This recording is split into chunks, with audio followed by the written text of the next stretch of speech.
ಗಣತಂತ್ರ ದಿನಾಚರಣೆ ಹೊತ್ತಲೇ ಭಾರೀ ಸ್ಫೋಟಕವನ್ನ ವಶಕ್ಕೆ ಪಡೆಯಲಾಗಿದೆ. ಗಣತಂತ್ರದ ಹೊತ್ತಲೇ ಭಾರೀ ಸ್ಫೋಟಕ ವಶಕ್ಕೆ 10 ಟನ್ನಷ್ಟು ಅಮೋನಿಯಂ ನೈಟ್ರೇಟ್ ಸ್ಫೋಟಕವನ್ನ ಜಪ್ತಿ ಮಾಡಲಾಗಿದೆ. ಹೊಲದಲ್ಲಿ 187 ಚೀಲಗಳಲ್ಲಿ ಸಂಗ್ರಹಿಸಿದಂತಹ ಸ್ಫೋಟಕ ವಸ್ತುಗಳನ್ನ ವಶಕ್ಕೆ ಪಡೆಯಲಾಗಿದೆ. ರಾಜಸ್ಥಾನದ ನಾಗೌರ್ ಪೊಲೀಸರ ಭರ್ಜರಿ ಕಾರ್ಯಾಚರಣೆಯನ್ನು ನಡೆಸಿ ಬರೋಬ್ಬರಿ 187 ಚೀಲಗಳ ಸ್ಫೋಟಕವನ್ನ ವಶಕ್ಕೆ ಪಡೆದುಕೊಂಡಿದ್ದಾರೆ. ಹರ್ಸೌರ್ನಲ್ಲಿ ಸಂಗ್ರಹಿಸಿದಂತಹ ಅಮೋನಿಯಂ ನೈಟ್ರೇಟ್ ಇದು. ಸುಲೇಮಾನ್ ಖಾನ್ ಎಂಬ ಆರೋಪಿಯನ್ನ ವಶಕ್ಕೆ ಪಡೆದುಕೊಂಡಿದೆ ಖಾಕಿ. ಡಿಟೋನೇಟರ್ಗಳು ಹಾಗೆ ಫ್ಯೂಸ್ ವೈರ್ಗಳು ಕೂಡ ಸೀಸ್ ಮಾಡಿದ್ದಾರೆ. ಸುಲೇಮಾನ್ ಖಾನ್ ಈತನ್ನ ಈಗ ವಶಕ್ಕೆ ಪಡೆಯಲಾಗಿದ್ದು ಅಮೋನಿಯಂ ನೈಟ್ರೇಟ್ ಅನ್ನ ಈತ ಸಂಗ್ರಹಿಸಿಟ್ಟಿದ್ದ.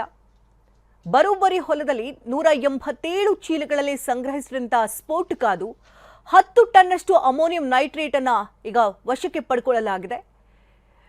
187 ಚೀಲಗಳಲ್ಲಿ ಸಂಗ್ರಹಿಸಿದಂತಹ ಸ್ಫೋಟಕ ವಸ್ತುಗಳನ್ನ ಯಾವುದಕ್ಕಾಗಿ ಬಳಸ್ತಾ ಇದ್ದ ಆಯ್ತಾ, ಏನ್ ಪ್ಲಾನ್ ಮಾಡ್ಕೊಂಡಿದ್ದ, ಇದೆಲ್ಲದರ ಬಗ್ಗೆ ಕೂಡ ಖಾಕಿ ತನಿಖೆಯನ್ನ ಮಾಡುತ್ತೆ.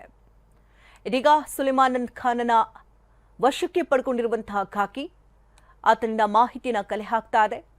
ಡಿಟೋನೇಟರ್ಗಳು ಹಾಗೆ ಫ್ಯೂಸ್ ವೈರ್ಗಳನ್ನು ಕೂಡ ಸೀಸ್ ಮಾಡಲಾಗಿದೆ. ಒಂದು ಕಡೆ ಆರೋಪಿ ಸುಲೇಮಾನ್ ಖಾನ್, ಮತ್ತೊಂದು ಬದಿಯಲ್ಲಿ ಸ್ಫೋಟಕ ವಸ್ತುಗಳನ್ನು ಜಪ್ತಿ ಮಾಡಿರುವಂತಹ ದೃಶ್ಯಗಳನ್ನ ನೋಡ್ತಾ ಇದ್ದೀವಿ.